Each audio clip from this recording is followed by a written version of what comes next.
raconter l'histoire d'une amie qui m'est très chère et très proche, qui a été victime de viol il y a quelques années.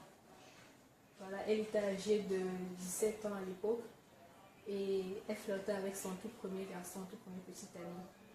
Ils sont allés au cinéma, vers 21h ils rentraient à la maison, ils voulaient la raccompagner. Ils se sont arrêtés quelque part, enfin, tout jeunes qu'ils étaient tout amoureux, se sont arrêtés en train de flirter au milieu de la route. Et voilà, il y a 3 bandits qui arrivent, qui les saisissent, qui les emmènent dans la brousse.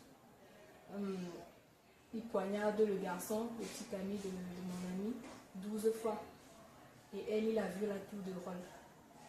Après ça, elle réussit quand même à avoir la force de se traîner toute nue qu'elle était jusqu'en route. Et à l'époque, dans ce quartier-là, il y avait les RAF, les policiers qui faisaient le tour dans le quartier pour attraper des bandits parce qu'il y avait un excès de criminalité dans ce quartier. On a mis sur pied des équipes de policiers pour sillonner le quartier. Donc elle se traîne toute nue, toute sanglante, parce que ce sont les bandits, il faut le préciser, qui l'ont déviagée. Donc elle se traîne à 4 pattes jusqu'au bord de la route. Et là, elle voit un pick-up de policiers qui passe. Elle se met à crier. Les policiers la voient, mais il y a un d'eux qui dit on peut la laisser parce qu'il nous dit qu'elle n'est pas avec les bandits qu'on est en train de rechercher. On va l'aider là alors que c'est un guet-apens qu'elle est en train de nous faire. Et quand même parmi eux, il y avait un qui a dit non, il faut qu'on l'aide. On ne sait jamais. Et voilà, elle est toute nue, elle est toute tremblante et tout. Il faut qu'on l'aide.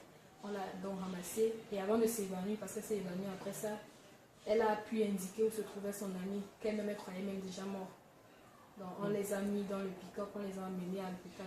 On les a en quelque sorte jetés là. Bon, ils sont partis. Ils sont arrivés à l'hôpital vers 2h du matin.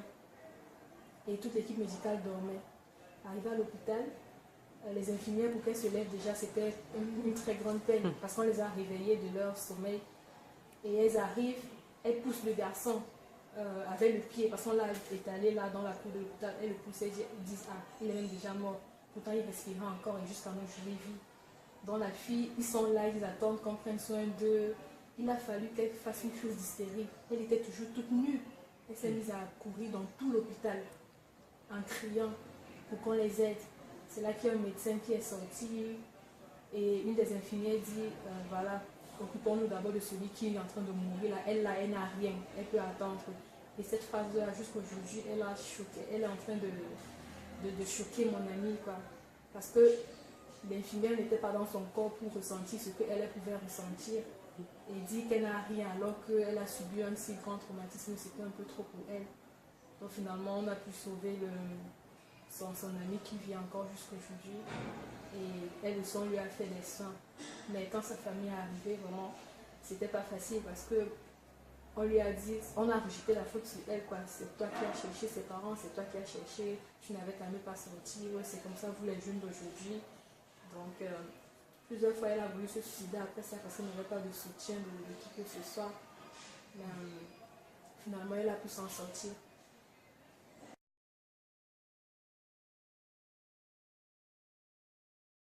Elle continue, elle poursuit ses études dans une grande université. Je la vois, je me dis, ça va mieux parce que dès lors, jusqu'à il y a 2 ans, elle n'était sortie avec aucun garçon. Oui. Elle ne voulait pas de contact, rien du tout. Mais il s'est avéré que plus tard, elle a rencontré le même garçon. C'est même ce qui a fait qu'elle se confie. Elle a rencontré le même garçon avec qui elle était à l'époque, qu'on avait poignardé. Et voilà, il y a eu des réminiscences, elle s'est souvenue de tout et elle a été choquée à nouveau, quoi. Mais ensemble, ils ont pu remonter ça, ils se sont mis ensemble aujourd'hui. Donc je pense que l'un et l'autre, ils se soutiennent mutuellement.